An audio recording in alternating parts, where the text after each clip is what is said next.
केते मनोरंजन करिनथिबा आमे तांको चलचित्र देखी, केते कांदी नथिबा आउ केते हसी नथिबा आमे तांको अभिनय देखी। हाँ बंधु, मु आउ कहा कथा कहू नहीं, मु कहूची से पवित्र आत्मा का कथा, आमर अति प्रिय कलाकार उत्तम महांती सार कथा, जी 27 फेब्रुआरी 2025 66 वर्ष बयस आम समस्त को शोक सागर रे एका कर चाली गले, जी तांको निखुण अभिनय रे आम समस्त को कंदौथिले आउ हसौथिले। बेले बेले आमे तांको अभिनय देखी भावुक भी हो जाउथिले।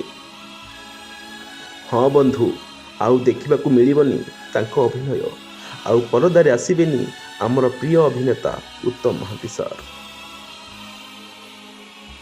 भगवान पाखरे एतिकी प्रार्थना तांकर पवित्र आत्मार सद्गति हो, आउ भगवान तांको परिवार को भलरे रखंतु।